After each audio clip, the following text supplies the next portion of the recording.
Let's actually see. All right. Oh, it works. Fantastic. Welcome back.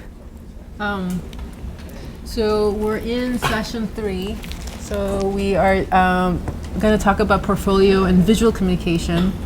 Next week, for those of you who are actually intending to apply for something, internship or full-time job in the summer, next week, regardless of spring show, eligibility for spring show, next week is not to be missed, right? So next week, we cover things you would have never heard, I think, within these walls.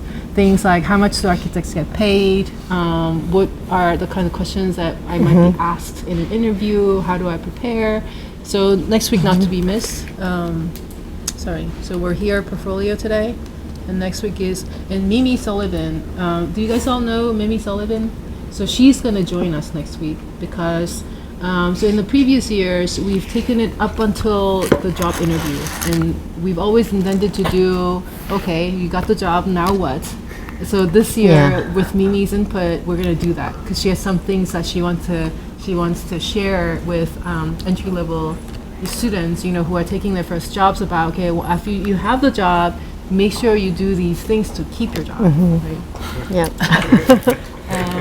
Step 1, get the job. Step 2. And then sessions 5 and 6 are not in this space not in this kind of a format, lecture style format. I guess they're both in the gallery, right? Yes. But we'll host an alumni event, and then the next section will be AIAS hosted or portfolio workshop where you'll get external feedback on your portfolios, and then the mock interviews. Those are both at 6. Sorry? Those are both at 6 p.m. by the way, later in the day. Yes, that's right. And they're both on Thursdays. So this is, there's a typo. So both events, next 2 events are on Thursday at 6 p.m. in this space, right?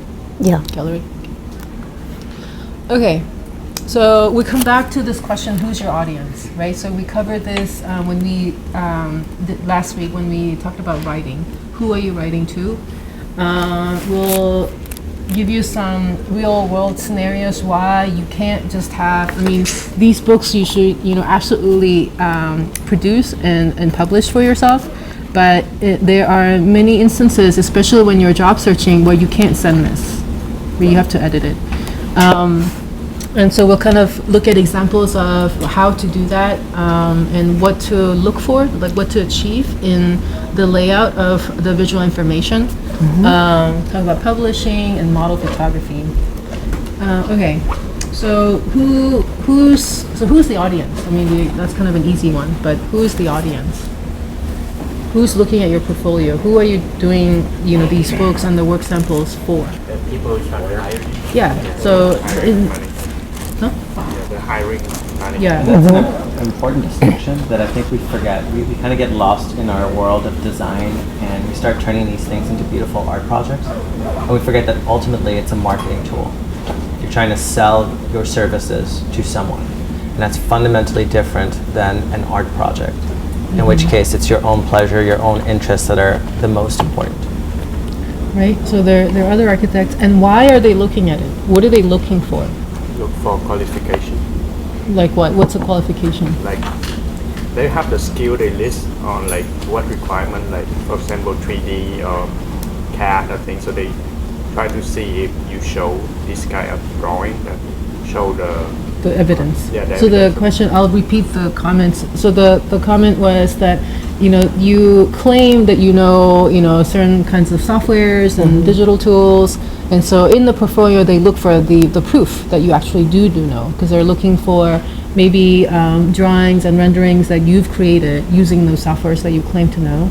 That's one, but I have to say that in most cases, most practitioners, who are tasked with hiring, they glaze over. Can you imagine how many times have you come across a rendering that is really very competent, they're professional, but photorealistic, but it kind of has the same look and feel, the same scale figures, the same kind of sky, the same kind of whatever. So they see those kind of things one after another, and you just get desensitized, right? So that's not impressive, right? So sure. So like but they want to see. I mean, drafted drawings and well-drawn details. Those are always a plus, especially within a student project. But I mean, it's an entry-level job, so they're not expecting you to have this technical knowledge, right? I mean, they the reality is you'll have the basic skills, but the bulk of the training will happen in the office. So they're looking for something else. What are they looking for? Thought process. Yeah. Yeah, thought process. They're looking for, are you a critical thinker? Can you think and explain your thought process visually, externally to somebody else? Because that's much harder to teach within the office, right? Yep. And who would like to venture a guess as to how, so, when you bring, when you produce these portfolios and you look at them, when you show them to your peers or even your faculty, I mean, we're all proud of the accomplishments that are, represented in these pages. So we're very respectful, right? Because we understand how much work this means, this represents. So we view them very respectfully. But Guess where she's going with this. but how many, let's start with just time. Like, how many minutes would you guess the person who's reviewing this spends to look through this? Like, at what pace? Like, read every word? Just flip right through. Yeah, like. We're talking about at the interview or before the interview? Well, so before the interview, so I've had actually, so usually when you're face to face, most people, will also be respectful, right? So but I have had this happen to me personally and the person, said the disclaimer in the front. So don't take it the wrong way. I do this at every interview, but this is just how I start. So he literally picked it up and he did this. He didn't pause, he didn't slow down, he just went front to end and then he started the interview, right? But typically it's the cutoff, right? It's the first cutoff, where the piles get split up, but it could happen, during the interview as well. So what are some, how do we, so in other words, not enough time, not as much time as you have spent or your faculty will have spent looking at it, not every word, right? So how can they possibly understand, if this is a project, semester-long research, project, how could they, what do you think they'll get out of this by kind of looking at it at that speed? So because they're looking for thought process, right? They want to see how you think and how you research, how you integrate that information into an architectural decision. But if they're not spending the time to actually study what it is that you're presenting in these pages. I think it's the rhythm of project. Like, do you have really a stable thought process through each project? Because they can see if you have you kind of set up floor plan and then diagram and then side plan, floor plan, and then building. And then does it repeat on each project or does it go everywhere? Sure, that's a very good comment. So I'll repeat it. So what Vu is sharing is that they're looking for a template, a pattern, right? In how the sequence of how the information is presented. Is there always a predictable rhythm, same pattern, where you start with something conceptual, an idea, and then that gets developed, and then there's a final, set of drawings and renderings that represent, what the proposal was. That's a good one. But what's another, so if we can't rely on the reviewer actually taking the time to absorb and digest the information, what do we have to do when we think about laying out a portfolio? What can we do to help them?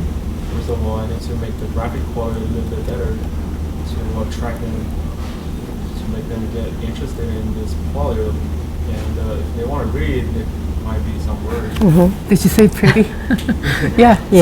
So that's a really good point. So what Dylan said is that, first of all, so if I were to paraphrase, first of all, it has to be visually attractive enough and compelling enough for them to keep, at least get to the end and perhaps come back to certain pages, right? I think I don't know, it's kind of like design a billboard on the freeway or something, because they're not going to pay attention to the billboard a lot.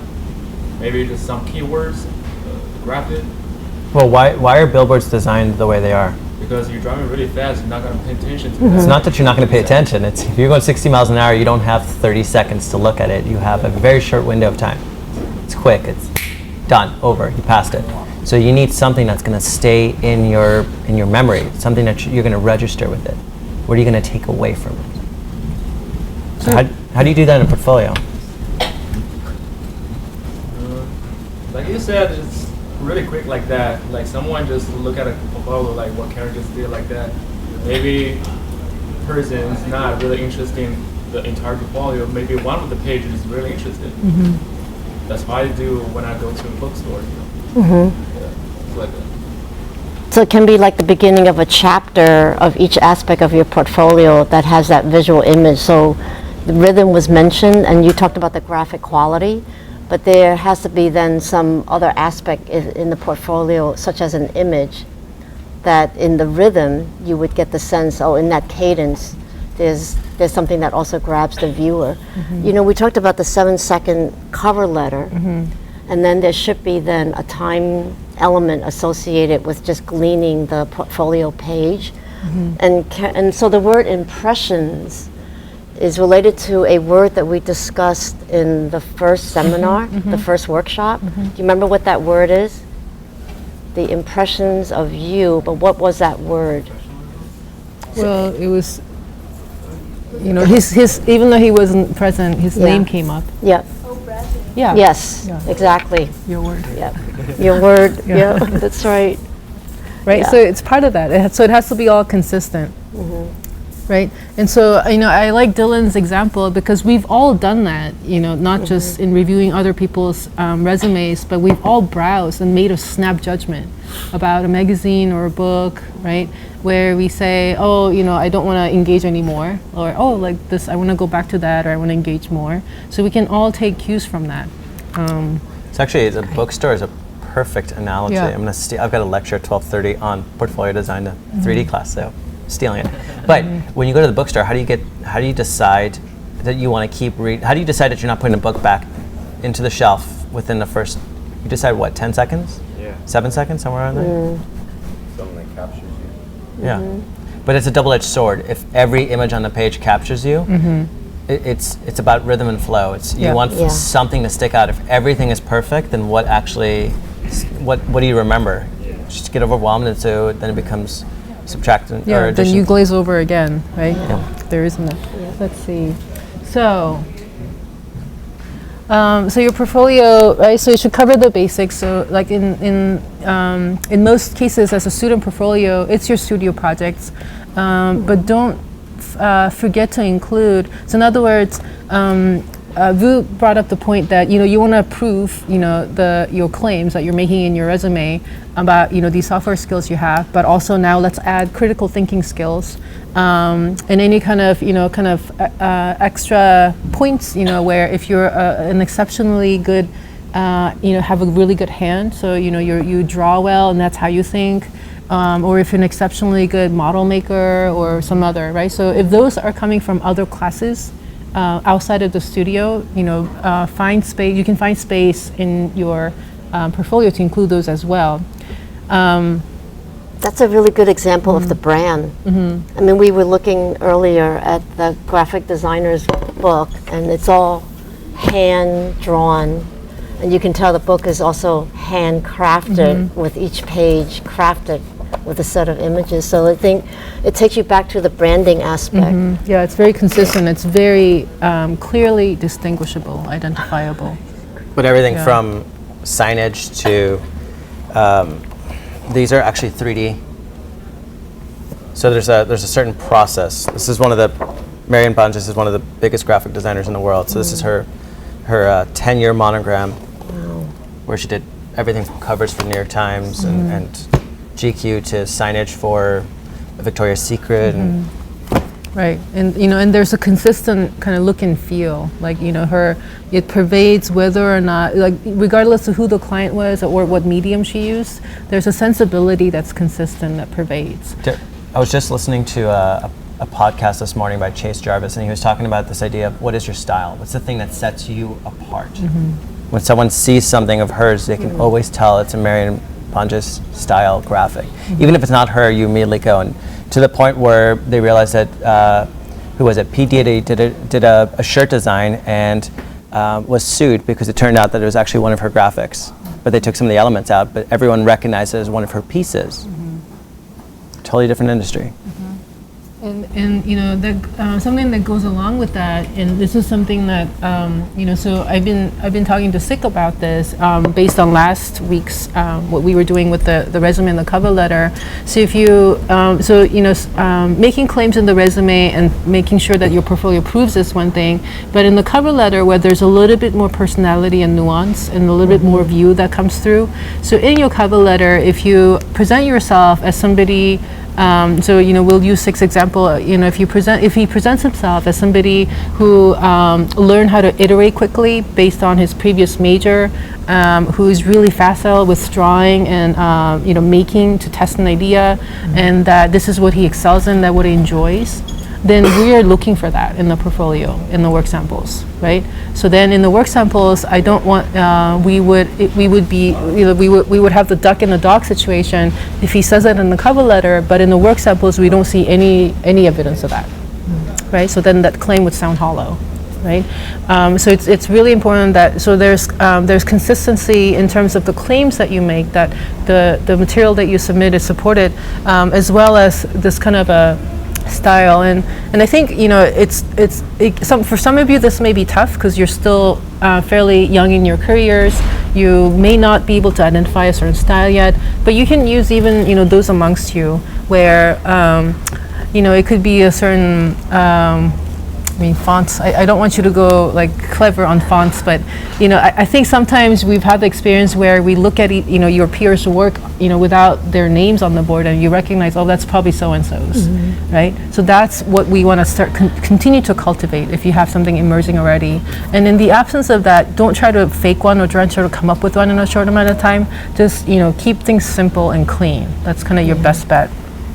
An example to what Karen is alluding to is if you have a certain drawing style, representation aspect. I'm just thinking of people like Morphosis or Wes Jones.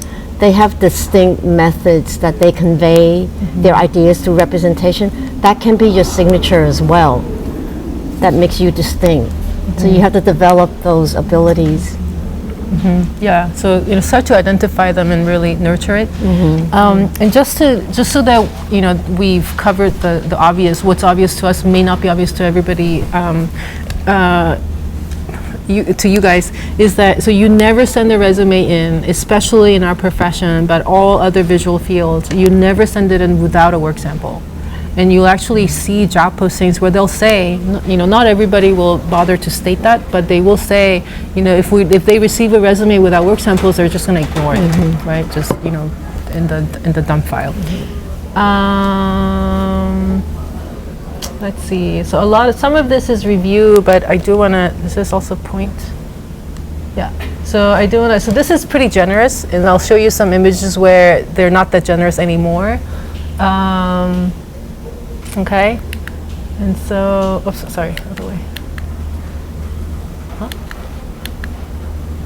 Right, so the reason why we have to edit is, look at this, 2 megs. Yeah. That's like, By the way, that is easy to 3 do. megabytes, like Yeah. now is 4 megabytes. yeah, right, so 2 megs to 5 megs, I've seen maybe 10, but I haven't Yeah. come across 15 recently. I mean, you gotta think about their servers. That for you, it's like, what's the big deal? It's just 10, 15 megabytes. Okay, they might get 600 resumes in the first 24 hours. So you start doing the math, and you're like, oh, that's right, we just crushed their server. And to me, and I ask of this in all of my classes, it just shows a level of care and empathy. Like you may be using like really fast school computers where you're not even paying attention to the file size, and so you may have no problem sending in a PDF document letter size that's 300 megs. To me, that just looks so unprofessional. There's no reason why that should be 300 megs. That just shows a very level of care that's not adequate. Yeah, it's ironic that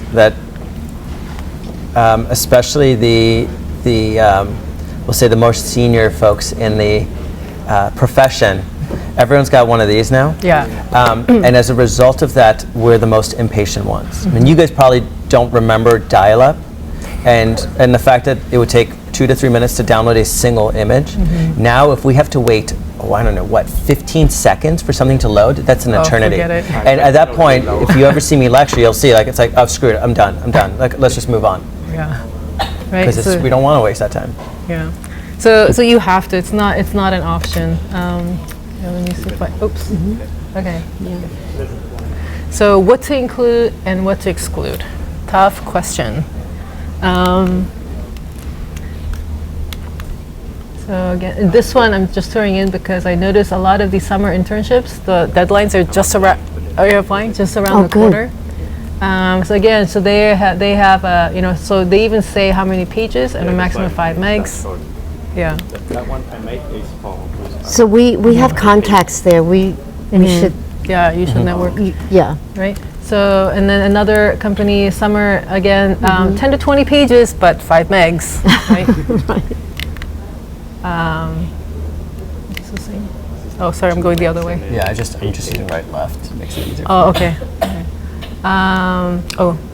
And a lot of these, and I'm sure this is also, many of you already know to do this, but just to cover the basics. So when you're applying to get something from them, you have to make sure to follow like letter by letter exactly what it is that they're asking for. So read it very, very thoroughly. If you are bad with information, read it 3 times, 5 times. Make sure you understand what is it looking for, and you don't exclude yourself from the search process just because of some technicality of that something you didn't follow. I like to think of it as it's like doing your taxes. This is not is not a place in my work, but this is not a place where you want to test whether it's not a Google interview where they're trying to see if you can read between the lines. They're literally, we gotta look at 6,000. I don't want to break my computer every single time I look at one. Yeah. So if they say cover letter, resume, and 2 to 3 work samples, send them that, right? So just follow it exactly.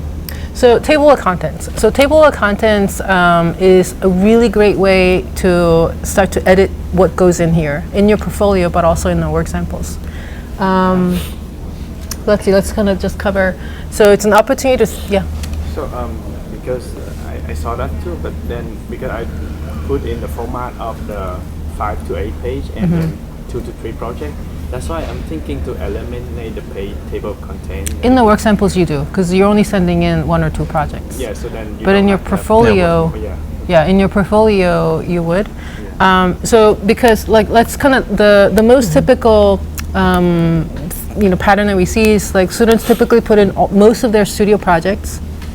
Some of like 390 classes and other maybe 230, some other kind of visual classes, like something that would convey to the reviewers that you are a visual communicator, that you have this kind of diversity. But not all of them should be included, or if they are included. So let's say if you're going to include something from your 2nd or 3rd year, to hold up next to your 4th and 5th year work, right? Because your 4th and 5th year work is going to be that much more mature. So then you have to present the 2nd, 3rd year work in a different light, not as an equal, right? And so that means you have to kind of think about what you have done, what you were able to accomplish, and what is the best way to present this, right? So in other words, it's going to be different than what you were asked to do, the studio brief. So studio brief might have had certain goals. It might have led you through certain steps, so that you learn about a new design method, and then you ended up, with your project. But now, for the inclusion into the portfolio, you have to proactively reflect on it, because you might not have met all of the marks. Like, let's be frank, it's hard, right? You might have missed something, you might have not really gotten to where you wanted to in a certain part of the project, but there are other aspects that you are proud of that, and which is why you choose to include it in the portfolio. So you have to identify what that is. And it's going to be different what Carol said it was or what I said it was, yeah? And I would add that the portfolio you send into work, no one cares what you did in class. Yeah. It's just, it's not your midpoint review. In midpoint, we want to see how did you address what was assigned to you in class. Yep. This is selling yourself. So if it means that you're combining projects because it makes sense, or that you are, like in my case, I never organize projects by date. I always organize them by typology or by a type, like design scale versus Themes, visualization. Yeah, themes. Thematically, you want to put the best stuff forward, but you want to put it together in a way that tells your story. Right. So, like for example, never use the course numbers, the class numbers. It's meaningless to people outside of this department. Yeah. Right. And never use chronological. So don't start with this is what I did in my first year, second year, third year. So never do that because that doesn't show that you're reflecting on what you've learned. And also, chances are your 110 project probably is not your strongest project. So you don't want to start with that because by the time they get to that, they're like, oh, done. Yeah. Right. If you're applying what's back and you your lose first them. project Yeah. is the pavilion, they're gonna be like, it's not. Yeah, well, you lost them, right?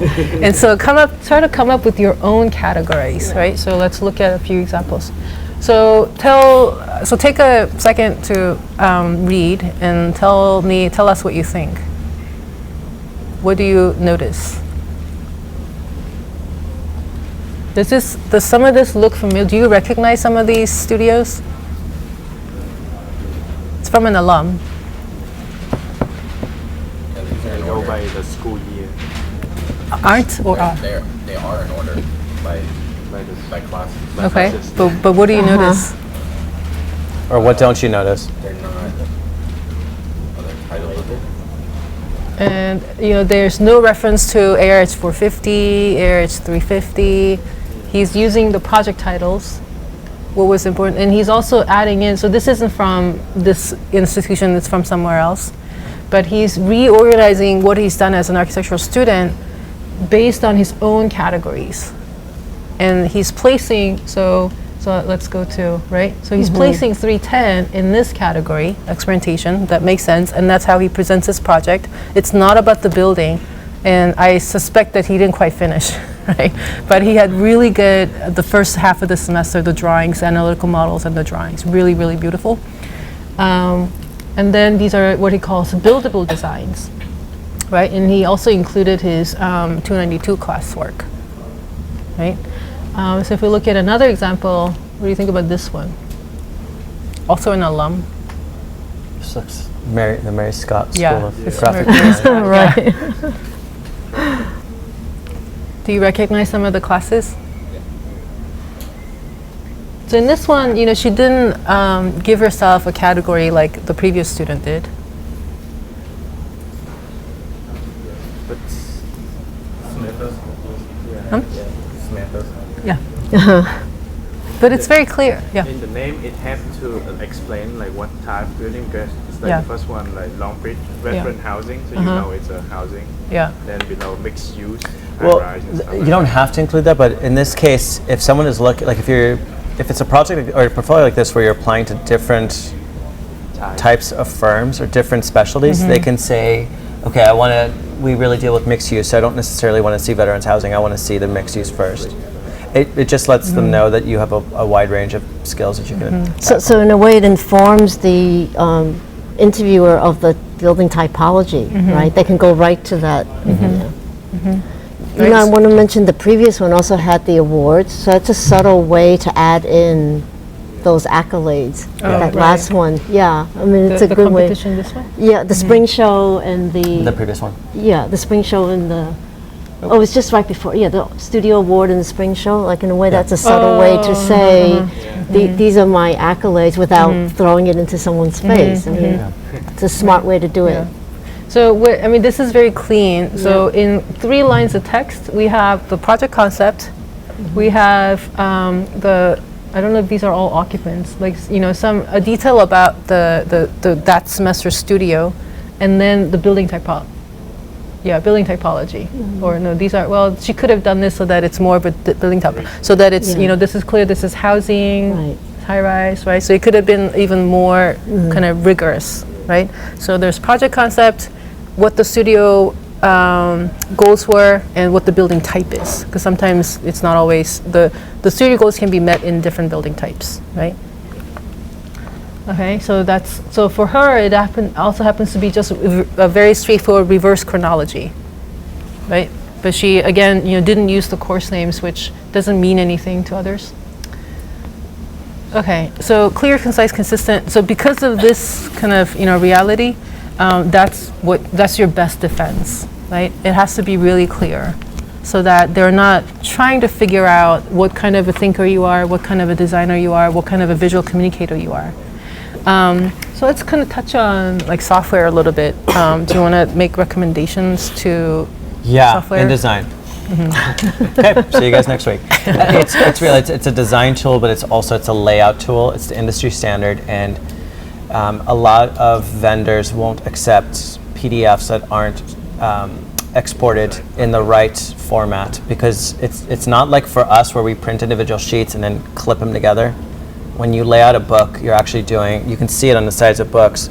It's either 4, 8, or 16 pages put together. They're folded, they're bound, and then so forth. They might need cut lines. You can organize things in a much more efficient way. You can make changes. You can make changes. Much more easily. So there's really no reason. A lot of professionals will even do their boards in InDesign now.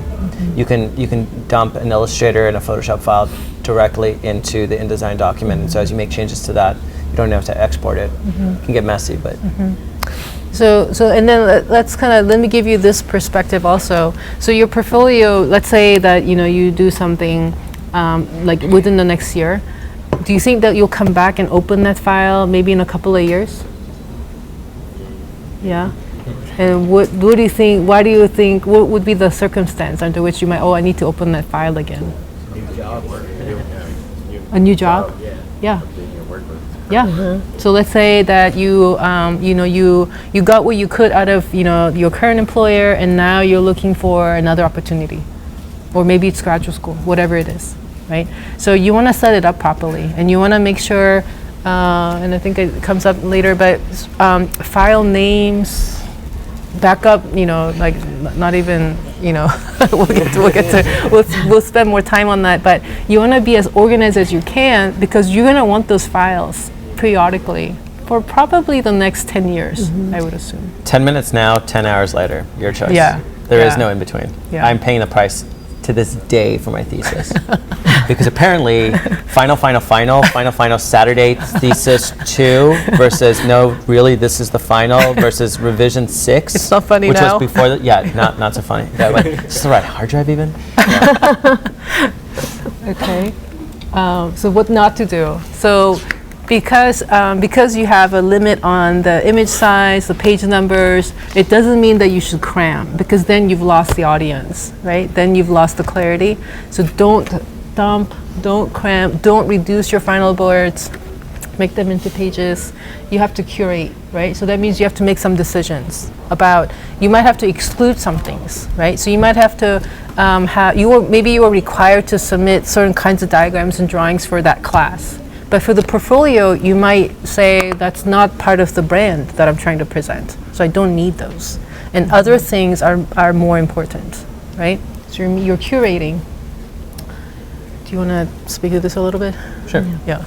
All right. So there's a famous designer, Massimo Vignelli.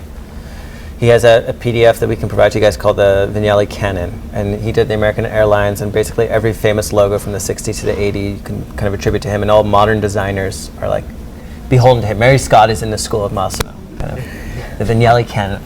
And the first thing is just use a grid, please. Please don't turn every single project and every single page into a unique snowflake that is not like any other. That's great, but it's needlessly expensive in terms of your time, and it's very hard to follow. So there's a couple of basic grids you can use: a 2-column or 3-column. I like a 6-column grid because I can then intersperse. I can do 3-3, 2-4, 2-2-2. It gives you a little bit of math help for those of us who aren't mathematicians. Templates, this is the fast version of this. By template, what we mean is set up a couple of guides of how you want the story to tell. Imagine if you're reading a book. The first page is blue, the second page is red, the third page is upside down, the fourth page is an angle, and it's using actually a different language. It would be very hard to follow what the story is. The template works in the same way. It just sets you up so that the reader can understand what you're trying to communicate. And so all these tools, whether they're graphic design, architecture, whether you're doing your boards, ultimately you're trying to convey a message, you're trying to communicate to the audience. So you might have a template that works for your concept stuff. And you might have a template that works for your final drawings and renderings, right? Yeah. So you're not reinventing the layout for each page. But you can break it once in a while. If you break it every single page, then guess what? It's not a template anymore. But if don't become beholden to the template to the point where the project actually suffers, Yeah. or where Yeah. the message is lost. Yeah, use it as an aid, not as a straitjacket. Okay, so here's one. What do you see? Is it well organized? Yeah. What's the kind of theme? What's the logic? The staggering of the center. Diagram will be in black. So all of the architectural drawings are in the white, and then all of the process work is in black. However, though, Information is there's black. like kind of a little bit decentralized. There's no one focus point. No focal point. I don't know where to start with. Yep. Good critique. Any other? So these were actually boards. As a page, some of these things would be teeny, probably too small. Like if we're anticipating something like this size, right? Or Yeah, or like that size. So if it's that small and it's illegible and it's not adding information, then it's clutter. Yeah. Right. right, this is a board. This is a 24 by 72 inch board that I Yeah. shrank down. It's like Yeah. no. Yeah. What about this one? Yeah. Is there a grid and a template and a It's three rows. different areas? Like, places for things, right? So it's kind of the sequence of some of the earlier work here, the final stuff, and then structure and skin. Yeah. But again, as a page, it would be too cluttered, right? This was a bigger board. What about this one? Very simple. Yeah. Like it's a very straightforward use of the grid, right? So I believe that was a module, and I think this is 2 wide, and this is 3 or 4 wide, something like that. Like 3. Yeah, right. So there's a grid underneath this, and he's deciding, how many for each module, each block. What about this one?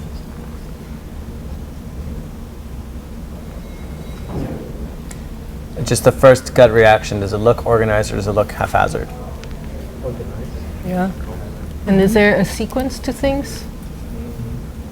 So there's context and the architectural device that you propose as in response to the context, and then the architectural proposal, right? A very simple, straightforward sequence that would apply to any design project. So are you saying you can use words on the page to help the reader organize Label how things. to Yeah. mind? So I think let's do you want to do the text and the font? Sure. at this You want me to point? jump forward? Yeah. All right, we're going to jump forward a little bit. We had some 'Cause I technical think we have issues, but 10 minutes. Yep. we'll come back to this. Yeah. They'll come back to it. Yeah. See, rhythm and pace, very important. How to tell a story. Yeah. Dum dum dum. Publishing, we'll get to that. We'll get to this. All right. So some of these guys, we'll get to that. Yeah. All right. We're not going to get, I made a promise we're not going to get into the whole debate about fonts and typefaces. They don't really matter as much anymore, but a couple things. Again, how many of you guys have backgrounds in typesetting? The person we showed in the beginning actually spent 10 years as a typesetter before she went into graphic design. Nobody? Then don't get a PhD in typography in the 20 minutes that you decide what font to use. Less is more, right? Vignelli said that there are only 5 typefaces that a designer will ever need. Sure, you can probably get away with 1 or 2. I'll show you guys some examples. And there's variations within the typeface. Sizes, kerning, the typeface style, are using all caps, sentence case, or the casing. Oh God. Proofread your text in your portfolio. So one of my portfolio from grad school was published in a book on portfolio design, where they put my name, they misspelled my name in the title, And underneath it, they spell my name correctly, which I'm like, all right. And then the first line reads something like, Doron Serbin or Doran Serbin on the title is really interested in text and the idea of communication, and therefore spends an endless amount of time proofreading. I'm like, all right, never working with them again. But just please give it to someone else. There's a reason editors exist. Bribe someone with a coffee, or even hire an editor to actually proofread your text, or God forbid, give it to a teacher, instructor, someone. Maybe someone who has a degree in the language that you want to speak in, that understands flow and understands how to not make grammatical mistakes like your name. You'd So be what surprised. you should never assume is that, oh, it's a visual layout. The text is so small. It's just there. It's a compositional element. Like, no one's going to read that. No. The chances are very few people will actually read it. But just a single typo, right, that catches, like somebody notices, like that. So now they form that judgment, that impression of you. Today's the wrong letter. Yeah. Tomorrow it's the Challenger, and you forgot to put in a couple bolts. What's the big deal? Right? It's just a spaceship. There are some, just Yeah. very quickly, there are a couple of key words that we always use that tend to be misspelled. So the word chapter became cheapter. I just, that continuously gets repeated. And the other one is precedence. Oh, So you just have to be very conscious, because this is our language. presence. So so share amongst yourselves what are the key words that you need to pay attention to. This is probably my biggest pet peeve.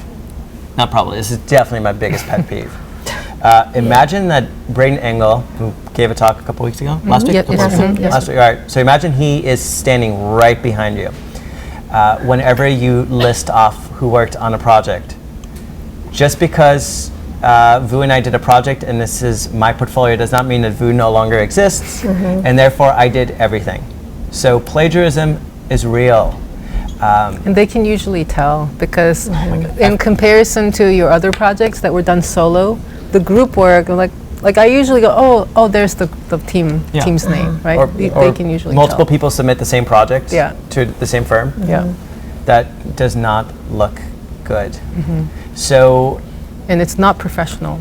Unless- so yeah. it's a bigger blemish than a typo, because they can count it as either you were so ignorant that you didn't know to credit your partner, or it's willful. yeah, right? and then it's identity theft, Yeah. identity fraud, and unless you're Glenn Murcott and you can win a Pritzker Prize by never working with anyone else because you're such a nightmare to work with, guess what? You will work with other people in the profession. There's no such thing as a sole practitioner anymore. It doesn't, even if they say they are, they're still working with other people.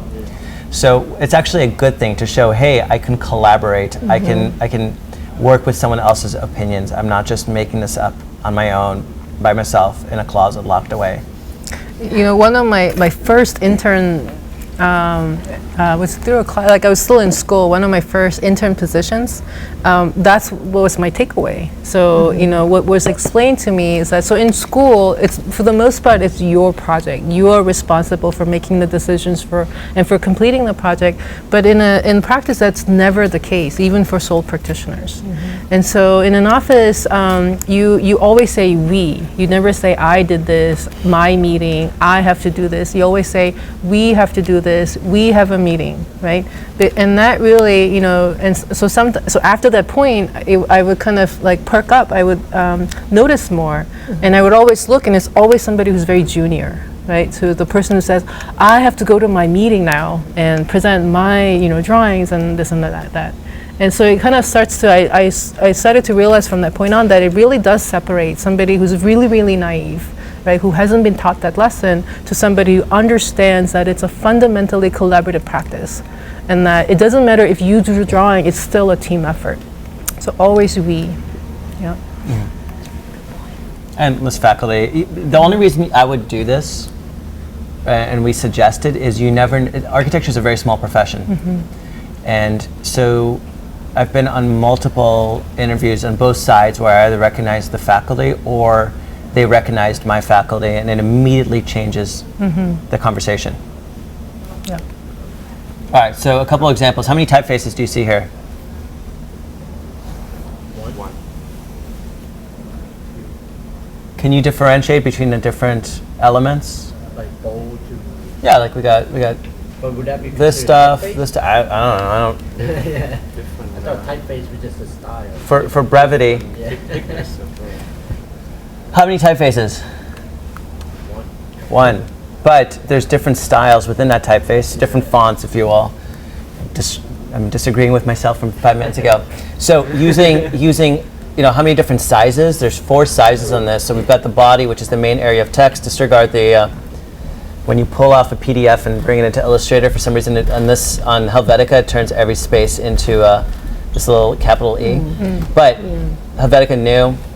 Massimo Vignelli again said, start with the body. That's the biggest amount of text, and then you can use a ratio to decide how you want to do it. If it's less important, make it smaller. These books, notice the biggest thing is 9. You would never turn an essay in your history class in size 9 because it's tiny. But when you have this or this size, if you ever open up a book, just take a look at how small they are. Normal size is 6 to 7, just because your eye reads it differently. A different one, in this case again, totally unrelated. One was from Syracuse, this is from Buffalo. He is an editor and was an award-winning graphic designer and advertiser and photographer. But again, 1, 2, 3, 4, 5, 6, all of them use the exact same typeface, but it reads totally different. You can tell, like, what is this? Not typeface, but what is the communication of it? Yeah, and then your professors, what is actually happening, and then even this extra information. So it's a way of differentiating what your eye should be focused on. And this one is from SciArc, and I just randomly pulled these out, and they happen to be like this. These are slides from a different class, but it's important to show that these were random people, and when we look at them, what we realize immediately, I did the eye thing. See, I was naughty too. But what we realize is that there are certain traits that attract us immediately. And if everything on the page is different, your eyes are going to get scrambled and you're not going to know what to focus on. So you can create differentiation between a title, the body again, the placement. You can have pages on the bottom or on the top depending on what the flow is. But 3 different universities, probably 15 years of difference between the first one, which is like an 04, and the last one, which is maybe 10 years. I think this is like 2014. But they still have a lot of the same characteristics. That was the fast version. Should we jump into the photograph or should we rewind? What's the photograph? Yeah. What's that? Photos? Yeah. All right. So this is this guy again, right? Award-winning photographer. Notice this is not a photo of a model. This is art. Right? I mean, you could frame this and it'd be perfectly fine. This doesn't look like you shot it on his desk at 2 o'clock in the morning with his iPhone, even though this is 04, so the iPhone didn't exist. It can be a book cover. Yeah, it can be. In fact, it is his book cover. Yeah. So it's important that it conveys a message. It tells you, like, when you look at this photo, what can you tell about him as a designer? Nelia, what do you think? Yeah, detail-oriented. Krish, what about you? Precision? Yeah. So this is not a person who just kind of closes their eyes and does everything. I mean, if anyone has soldered, you know that these details are just staggeringly difficult to do, and all the materials fit in a way that even the photo itself, it focuses on this precision, this craft. This person is obsessed with detail. Because I don't know if you have tried to take eye level photos. It's extremely difficult to have that photo look good, because it reveals the lack of detail or even if you're extremely precise and have good craftsmanship, to stand up to this level of scrutiny, eye level photograph, it's very difficult. This person also used the foreground element as an advantage to the piece itself. So there's actually thoughtful composition and it's purposeful. Like the precision comment, it's aligned. Yeah, the verticals are vertical. Right.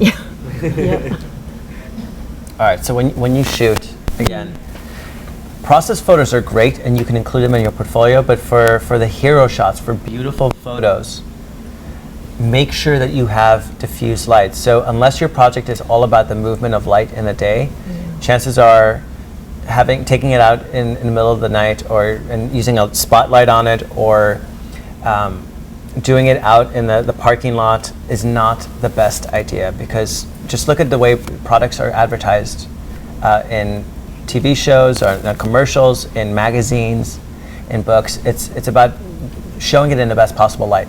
And oftentimes, because we're not dealing with those other elements, doing it in a diffuse light, meaning indirect, meaning don't take your iPhone and my phone is dying. Yeah, this is not a good way to photograph this model because the shadow is going to become distracting.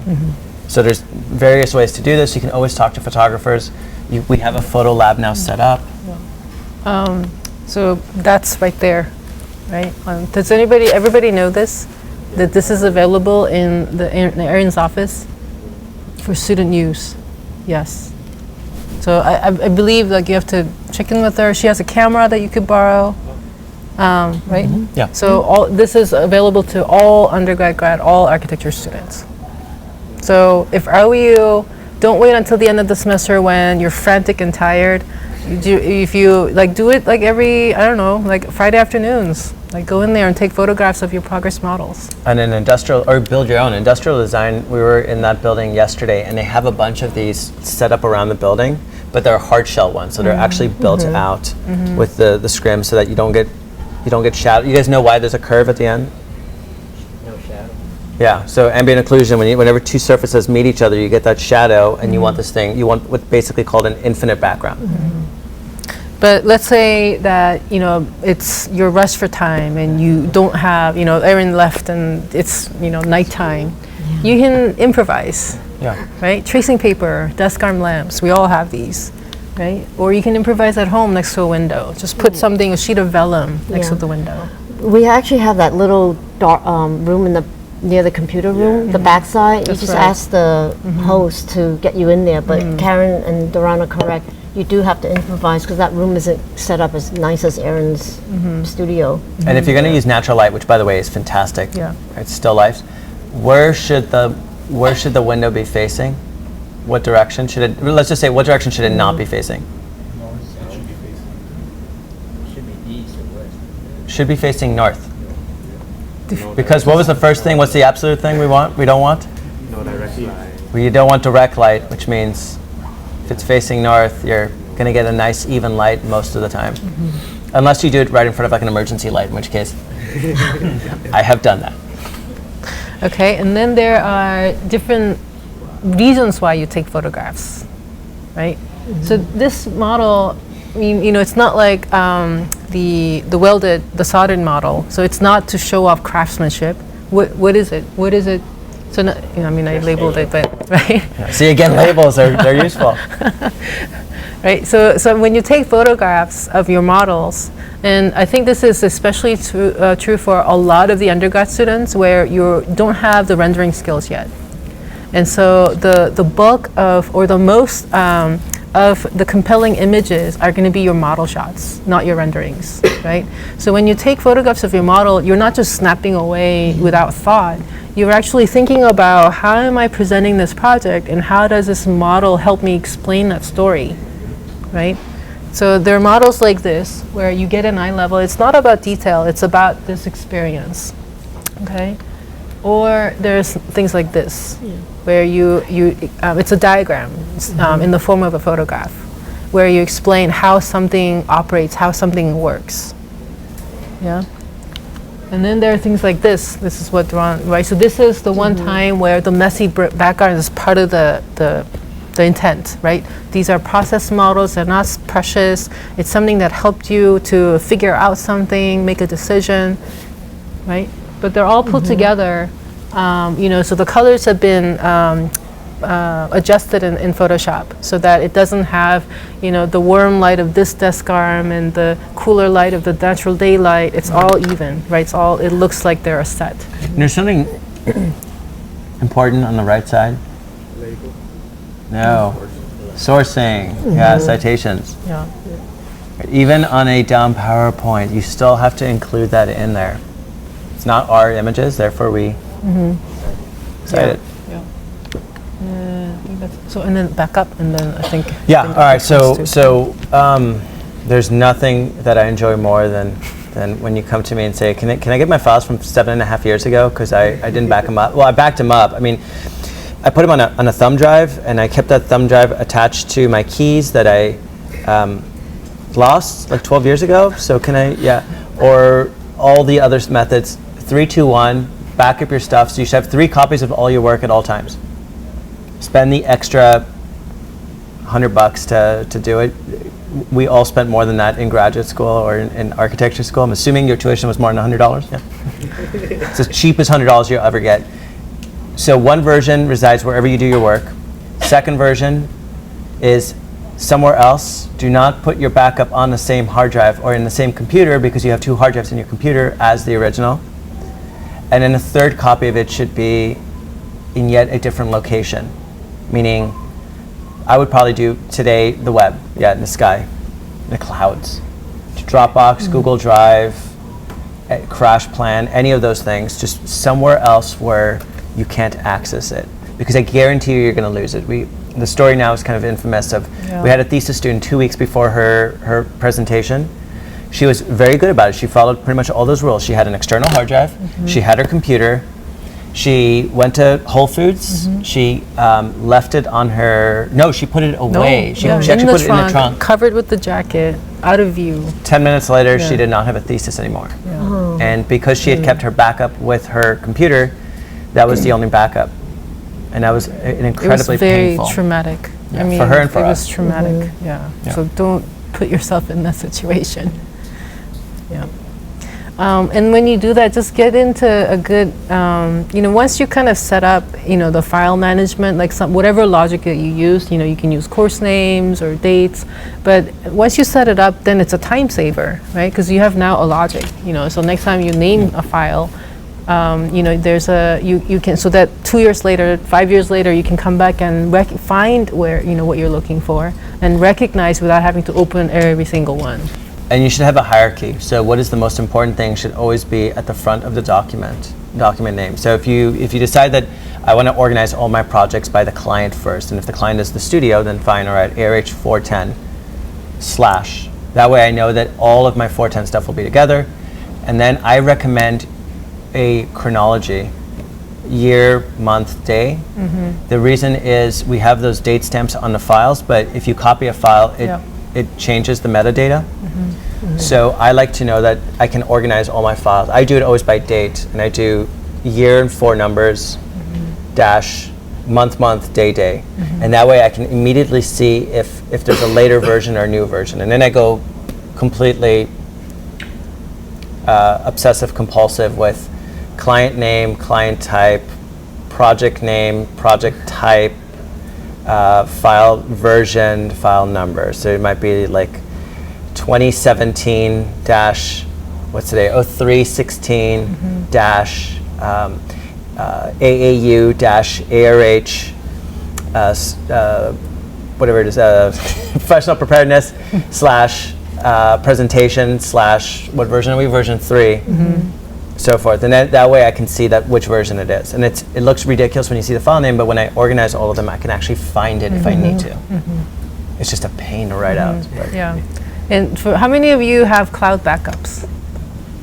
Good for you. The rest of you, you should do it. You should do it.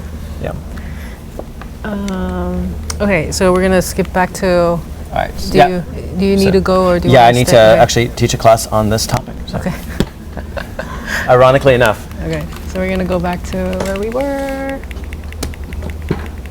Thank you. No problem. Should probably take this off before. You guys aren't gonna believe what I just did. All right.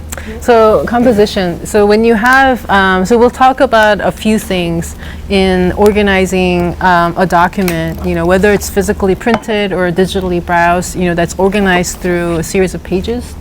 So composition is one of them. And I love looking at the MoMA show, by the way, is excellent. Because it puts Diebenkorn next to Matisse. It's just a side note plug-in. It's excellent. You should go see it.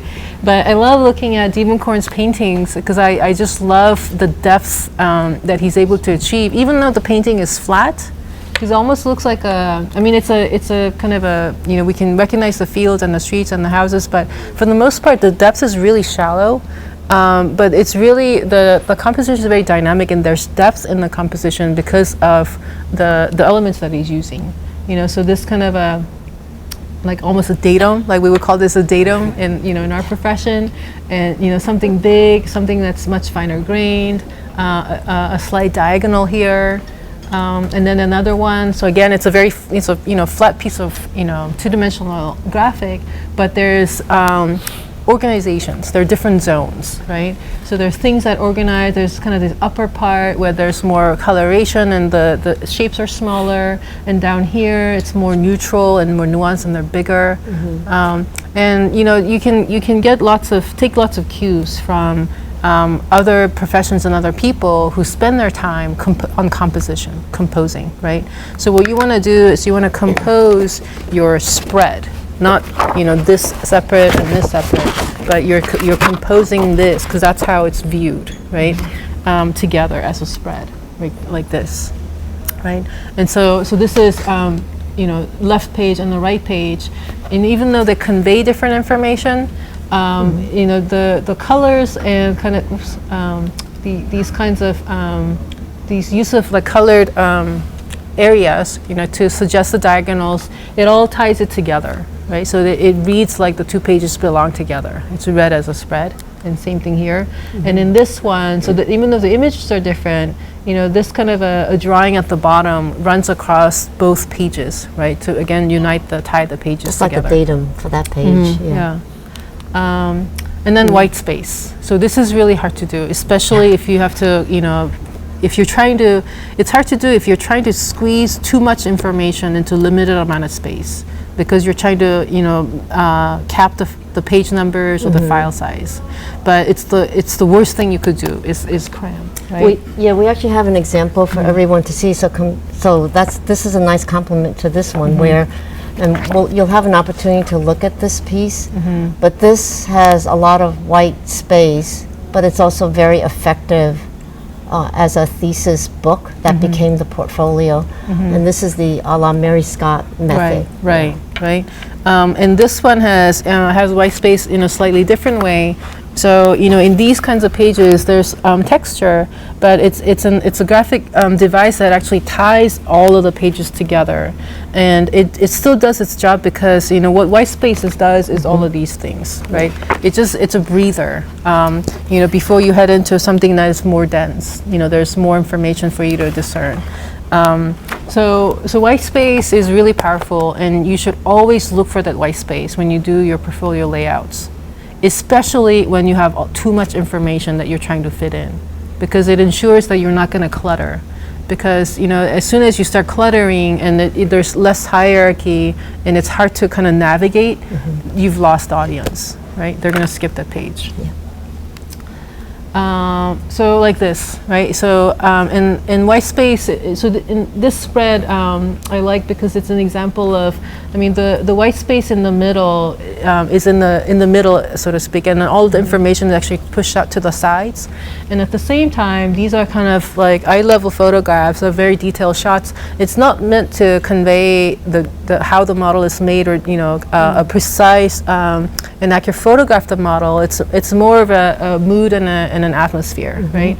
And so images like this, where it's eye level and it's full bleed, it's very immersive. Like it draws the viewer in, the eye in, and those are really effective. And it's a good way to set up the rhythm, right? So that it's not monotonous.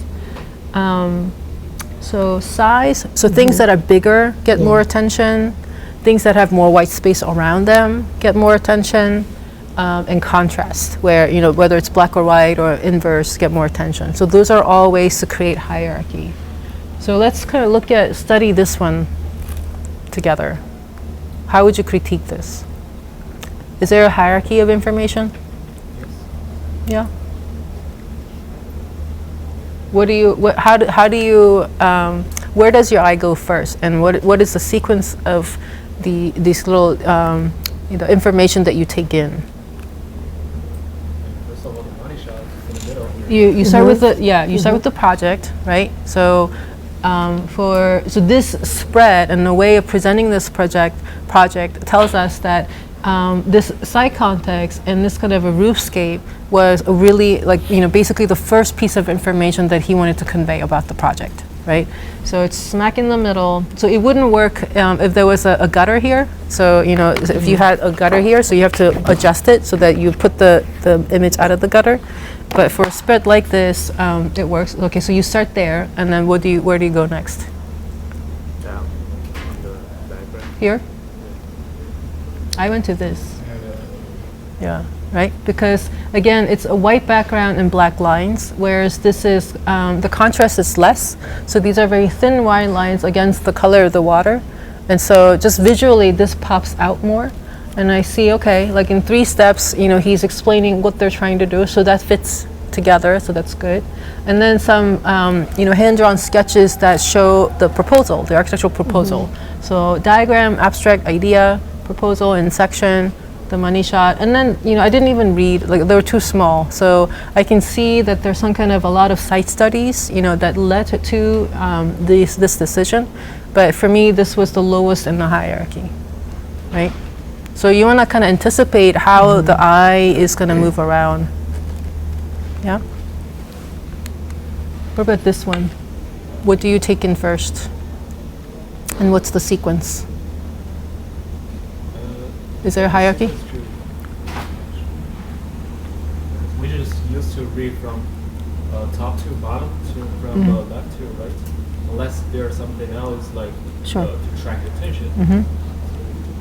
Basically, we all like to read just like from top to bottom. Right. With this one, the first thing that comes to my mind, which is that kind of whatever it's called, floor plan or something. I don't This shape? know what that is. And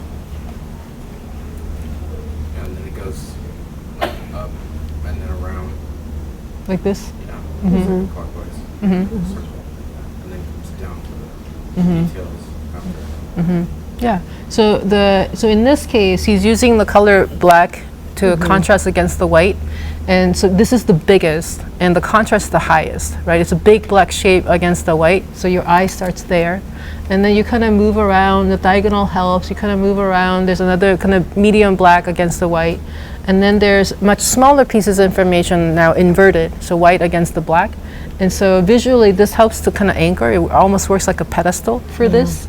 So it looks balanced, right? And so this image, so to complement this is also full bleed.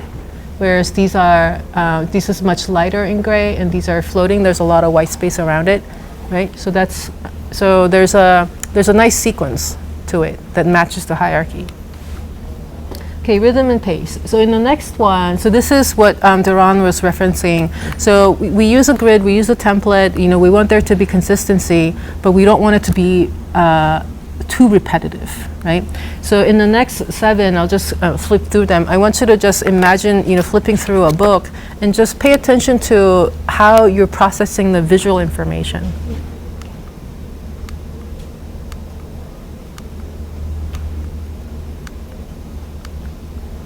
Was there some diversity? Yeah. What was the, did you kind of glaze over? Did it seem too repetitive? Or did it seem like there was enough variety in kind of the density and the release, right? So it's all intentional. So she's laying out the pages with that specifically in mind. So we have something here, a big image, a lot of white space. Another big image, white space in the middle, small images. And then we go horizontal. So this is a full, you know, left and right pages, you know, the image spans across the 2 here, and this is left white. And now we have the full bleed. This is the immersive image, right? So you're really drawn in. And then we come back out to full bleed on the left, a lot of white space on the right. And now a lot to do. So at this point, you know, so like she would share with me that she was coached not to do full bleed in the same location because Mary Scott felt that was too repetitive, right? And so now here, it's not quite full bleed. There's a little bit of margin, some white space, and more white space there, right? And then you end with something that floats, like without going to full bleed. So there's really only 2 full bleeds. So full bleed on the left, full bleed in the full, right? So that kind of, you know, what your eye does and how you take in information, that flow and rhythm is what she's using to make those decisions about the margins. Okay. And I think we have to kind of run through this a little bit. But so this kind of goes to, you know, what the audience is looking for, what they're looking for. So it isn't just skills. It's definitely not your rendering skills. It's, you know, can you think? So to do that, you have to kind of lead them through the process. It has to be a logical sequence of information that you would have followed in developing your studio project, right? So think of it as a story, right? There's usually some kind of an opener, right? And then, you know, there's kind of like experimentation and development, and then the final thing, the building. So here's a page. So I'll kind of run through the whole. So we have this, followed by this, and this. Right? So 5 spreads. So is there a sequence? This represents, what do you glean from this? Yeah, it's research about building types, about this kind of catalog of typologies, studio unit, single family housing. So it's not quite her project, it's not about the site yet, it's research into the typology. And what do we have here? Some site. So now we're intervening on the site, and additional typology, a little bit more detail. So from these single line diagrams, now we have scale figures, materiality, and application on the site. And how would you describe this page? It's now the building. It's architecture, right? It's no longer diagrams. It's a exploded axon that actually describe all of the building systems, right, in more detail. And what's this? Models. And then finally the space is shown in sections, right? So we didn't read a single piece of text, at least I didn't, or other than the single family. But how would you guess? So let's say that's the amount of time that that the reviewer gets to spend on this. What's your impression? Like, what do you think this project was about, or how do you think she developed this project? What would you say? What was she trying to do? So in the end, I think it's residential. It's a house. Yeah. It's a house. So this is her proposal for a house. It's very unusual. I mean, so I think it's done very well because so one, it's very complete. So it's a small project, but and this one, I believe she had a partner, or maybe she didn't. No, she didn't. So first of all, it's complete. The section is conveys very well the kinds of it's very integrated. So these kinds of skin and structural system, the spatial qualities, the people, furniture, landscaping, they all help. So there's a level of completion that's a plus. And she's also not just kind of drawn it digitally, but also used these kind of plaster casts, to explore and represent the building form, the formal language, right? And then the assembly of the building systems. But it all starts from these studies, right? So she's analyzing, the existing typology of a house, and she's making a commentary about that the family structure is very different, and the house typology doesn't reflect that diversified family structures, right? So she comes up with a new language for a house instead of this. Yeah? Publishing. Should we hand out some of these books? Yes. So what we want to do is share with everyone, including, was this done with Lulu or Blurb? Blurb, yeah. Actually, all of these books, except for the square one, this was done earlier, but we want to share this with all of you, just the experiences of, so separate from this. We'll pass them. Yeah, we'll pass them out. The Barbie project has the portfolio, the studio portfolio attached to the thesis, so we want you to see that you can also think about a compendium, meaning you may have your thesis project in one book and your other studio projects in another. In the end, what Agnes did is, because this came after this, you have to submit a portfolio for your thesis, she actually made her portfolio book the same size. So there's a volume 1, volume 2. So you may think about how over your career you would have volumes added to your collection, okay? Yeah. And we brought examples from the range of the Mary Scott way of thinking, which would be the fish food project. And then there are other ones that Karen and Daron were trying to emphasize.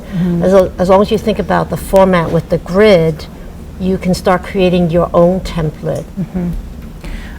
So nowadays, you will most likely publish both to get the print books, the physical bound books, as well as digital. For your work samples, most people don't want paper, right? Most people want PDF documents emailed to them, so that's a separate kind of a task. The publication of these print books, it's so some of you maybe this may be a requirement, some of you may not be, some of you may be taking classes that support this activity, some of you may not. But regardless what the circumstances are, it's a really good idea, and it's a lot easier now, even as busy as you are, to make that extra effort to get the book printed, say of your portfolio or your thesis, because if it's done well and you've kind of done your best job to represent who you are, so that you as a designer, as a person, is reflected in how it's presented in the book, you will use this book and bring it with you to job interviews long after you graduate.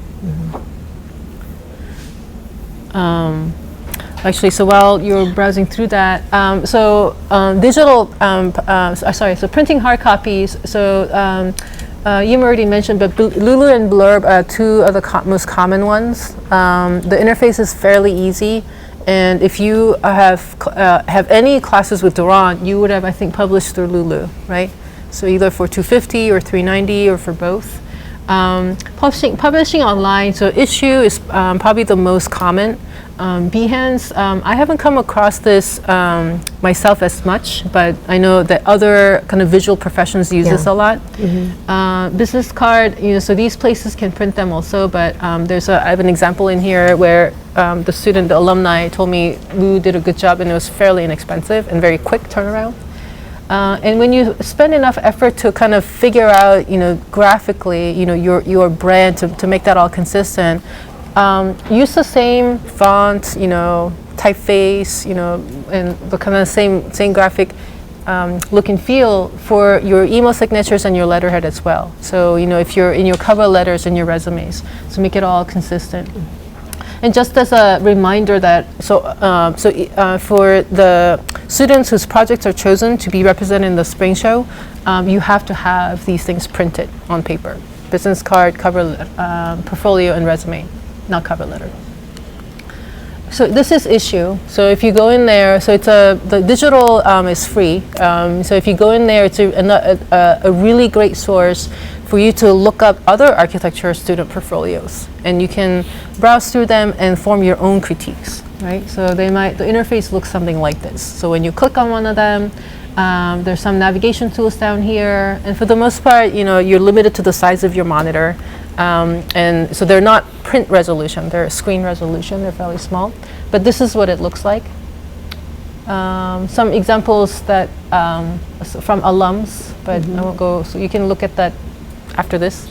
And this is what Behance looks like. And these are some examples of business cards that they used Moo, M-O-O, to print. This is Moo. So it comes with a neat case. So there's a box that has the same kind of colors and same kind of paper. So it looks very professional. So it's a good place to store them, display them. And the weight of their cards are really decent. It's not flimsy, and that's actually important, the feel of that business card. Yeah, because it's one of the most tactile things that it's most frequently exchanged. So people really notice. So portfolio examples. So let's kind of do a couple of these spreads, and let's comment on it together. So what do you guys think about this one? Looks well balanced. Hierarchy? White space? Yeah. Composed on 2 sheets, balanced by dynamic, not static. Is it clear and concise? Do you kind of get? So he only used, so 350, right? I think we all recognize. So he only used these 2 pages he consolidated all of that work that you guys did in 350 into 2 pages, 1 spread. Does it convey enough? Do you kind of understand the design intent? Yeah? Oh, I'm sorry. 2 spreads, 4 pages. Yeah, it's a little bit more detail. Right. So this one I like less because it looks a little too cluttered. So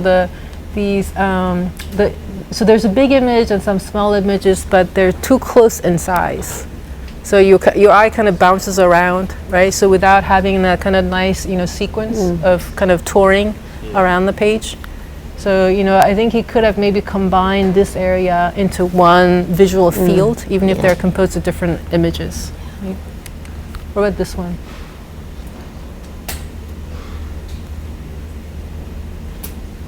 Is there so these are the same student, student, yeah. Would you say that there's kind of a signature feel, like his style? Yeah. Like watercolor. So very different than this, right? Different person. Yeah. So he loves to layer, right? So there's like a lot of layers in this image. But he's able to do it in a way where it doesn't distract. It doesn't take away from the hierarchy and the clarity. Right? So again, very clear. So big immersive image there, some title and text, and then the diagrams. Okay. So this page, again, I think this is less organized. I mean, it's very clear. So, I mean, this is a time where if you're not going to send this as your work sample, if this is your work sample, and this is just meant to be kind of the workhorse that just, so if he were sitting down, to an interview, he would need all of these drawings to explain the project. Right? So they're there to serve that purpose. So then maybe it's especially when you're pressed for time, it's a good idea just to follow the template. And you don't have to, this is a board, right? That he's spent a lot of time, figuring out the spacing, the fading, the sizes of this. This requires a lot more time. But this is a clean, straightforward enough layout that has information, right? Yeah. Okay, so I'm gonna skip through all this. What about this one in contrast? So different person. What do you think of this layout? Really minimal, but I think it's conveyed. Just the project really simple as well. The focus is really clear, right? Yeah. It's all about this slit. I think So- it's more about construction methods when we show this picture of how he do it. Right, but it's again all about this. So I'm not sure if this was a design studio, if this was a component of a studio, but what this spread conveys is very clear. It's about the study of that light, and he's using sketches and models to explore and communicate. Right, so very simple, like no layering. It's very kind of flat but clean, and it works. What about this one?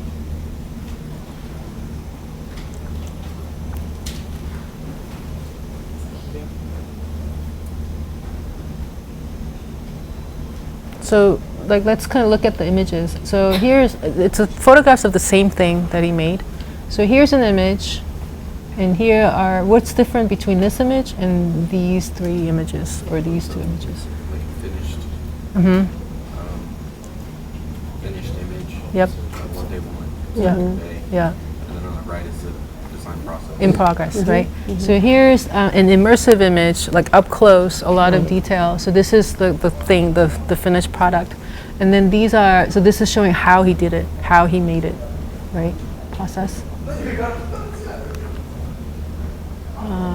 Let's skip this. What do you think of this one, this page particularly? Is there a hierarchy? So actually, in the 2 spreads, is there a hierarchy? So in this case, he inversed it, so white space is black space. Is there a hierarchy and white space? Yeah. Is there a sequence? At any point, do you kind of is the sequence less fluid? No? I don't like this. Yeah, it's a little bit. It's distracting because everything else, this is the balance is nice, the balance between the white and the black, this hierarchical, that's all the text, helps with the composition, and it's all good. Small image is okay, but then this one, the fact that it bleeds over into the image, it goes, This is the only time he or she does it, and so it looks distracting. Maybe you don't even need that circle. Yeah, Because yeah. it's 'Cause not it's- that much bigger. Right. Not much bigger, and you can't tell. And it's meant to be in enlarged detail, but it becomes it's not that much bigger, and you Right. can't That would be actually on this see what it side, is. That whole Yeah. thing. Right. So like I would remove this and I would group these together. So I think these are also distracting because you actually can't read them. It's illegible. So remove them and reduce the spacing in between so that it's much closer together as a set. So there's more margin around them. And Right? they should maybe same scale of this Yeah. elevation that Yeah. Yeah. more at one. Yeah. Okay. Okay, fonts and text we did. Model photography. I think we're at the end. Okay, so that kind of, any questions or comments? Yeah. I have two. I have looked at a few proposals on issue, and noticed that some people put the resume at the beginning of their portfolio. Is that really necessary? So for me personally, I would separate the two. So I'll repeat the question. So the question is it a good idea to include your resume as kind of your first page of your portfolio? So if you have the liberty or the luxury, the ability to print more copies of your portfolio, say for different audiences or at different points, because you might customize your resume depending on, even if it's today you're applying to 2 different positions, you might individualize the resume. So if you're able to do that and have 1 copy for this application, 1 copy for this application, or let's say like 6 months from now, a year from now, you are going to apply to a different job and your resume has to be updated, right? And at that point, if you can reprint your whole portfolio, then sure. But if that's not the case, if there are going to be these kinds of books that can kind of, cost, there's a hefty cost to print them, then I would keep it separate. Because this is, in a way, these books are, it's a documentation that captures a certain amount of time, like this point in time. But your resume is something that you're going to be updating every few months. And Karen's point about how different firms maybe they have certain focuses. So firms that do workplace versus someone in healthcare, and yet your skill set may be applicable. You definitely want to bias your resume so that you put yourself in the best light, depending on which type of office you're interested in. Any Also noticing, what's the size that you recommend printing a portfolio? portfolio? That's not too big or too small. Too small? So the question is, what size would you recommend for a portfolio? So this again is a very personal decision. So as you can see, even in the examples that we have, it varies. So I when I was in your shoes, I started out with bigger is better. So I had like these really big ones, but I've kind of done a 180 now. So I just want a standard size because it's easy to mail. It's easy for the person to maneuver and read. So when I was younger, I used to think, well, I want to be different, right? So I'm going to go bigger. But now I appreciate much more the convenience and ease with which this standard size will help it be circulated and be reviewed, and it becomes less of a distraction. Yeah. I still have the big one, but all my other stuff is now the letter size. And it can also be, some of these, so some of these big ones, this is something. There are definitely pros and cons because you're definitely able to. So it's a different look and feel. So if you compare these kinds of pages to something that is much smaller, I think Duran had even smaller ones. Yeah, he did. The smaller books, the way you would approach the layout is very different. The smaller books are all about single image on a page kind of a thing, where this is much more about composing, putting multiple things on the spread. Yeah. So there are definitely pros and cons. But it may also be, so if you have like an inexpensive thing, let's say at the end of the review you want to leave it with the person, you can keep that kind of a thing, then maybe a small one would be great. So it's a personal decision, but in hindsight, like in my hindsight, just do a standard size. Yeah, full of good questions. Back my second year I did, or my third year I did a chair for one of my class. Yeah. Is it okay to put that Oh, in the yeah. portfolio? Yeah. Because I want to do some curious, like where on the Where- whiteboard. I can add What do you put it under?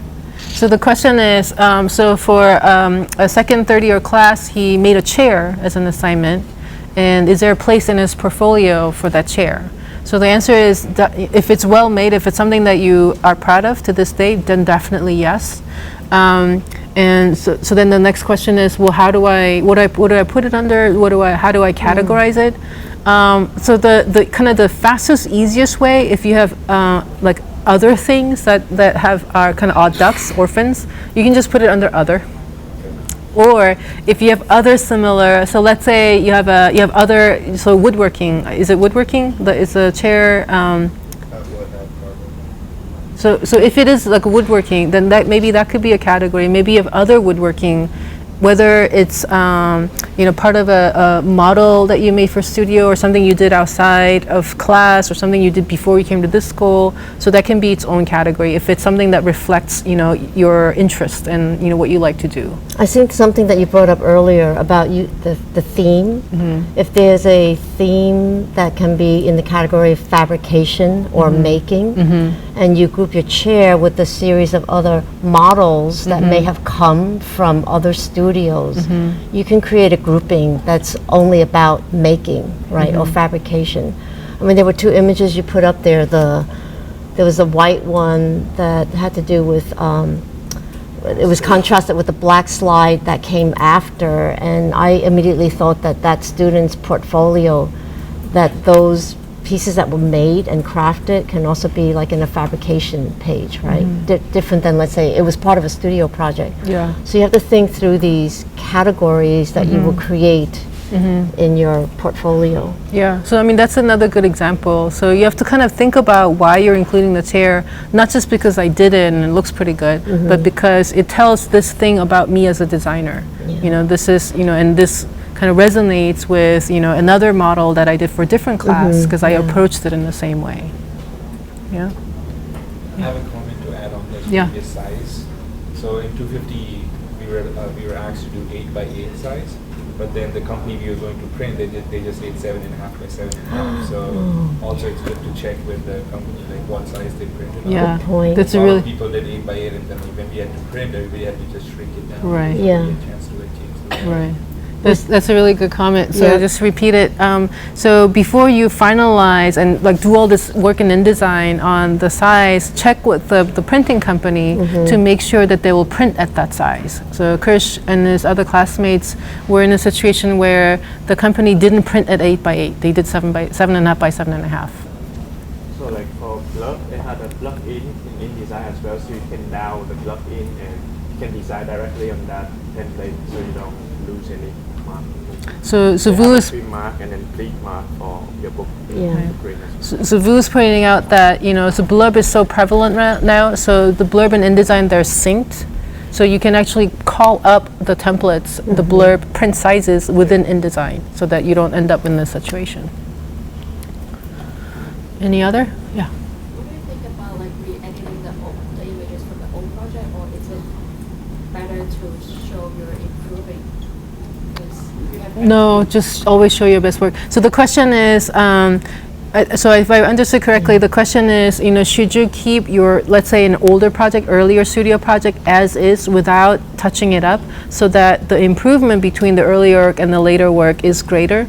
And my recommendation is that no, just don't put in your best work. So in a portfolio, the expectation is that, so nobody will kind of fault you for having gone back to an earlier studio project and then reworking it. Nobody will, actually it's expected that if it's in your portfolio, it's because you feel that it's a good representation of your skills today. So you should always rework it. So as a kind of a tangent to this, have you guys had a chance to come across a rendering, like say from 5 years ago, maybe even in your own work, or 10 years ago? They look so outdated, right? Have you come across physical models from 5 or 10 years ago? They don't look outdated. So what that means is that sometimes you may or may not be able to rework your renderings, right? To make it, take advantage of the later softwares. So you want to be mindful of that when you lay it out. right? So what that means is that the renderings that are trying to look photorealistic, they get outdated like within months. But the renderings where there's a very clear intent, so it's not realistic, but it conveys a point, right? Either because it's set at a certain time of the day, or because it feels more like a collage, less a photograph, right? So there's more of an artistry in there. Those will last longer. Yeah, so always touch it up. I think also to your question earlier, you always want to, you also don't want to reveal your weaknesses because you're in competition for a position. So you're always constantly showing your best work. And I think it was mentioned earlier, you have to edit out. Yeah. Right, you have to look at what you have and curate your work. And so there was that earlier discussion, really learn to just take away the things that don't really help the presentation. Like for example, let's say there was a studio where you didn't quite get there. Don't put in, unless you have time to rework it and redraw, let's say the section, don't put it in. If it isn't your best section, don't put it in. Okay. Any other questions? Any questions about what's happening next week? Is it the same time? Yeah, so next week we'll meet here in this format one more time, at this time, same space. Do we bring something for interview or? For next week, no. So Mimi will be here, and she will be speaking to you guys from the vantage point of somebody who's doing the hiring and then training that person once they are in the office. And so you might have questions about that point in your career. So bring those questions. Okay. See you guys. Great. Did everybody sign in? Yeah. If you haven't, please sign in on your way out, and I'll see you guys next week.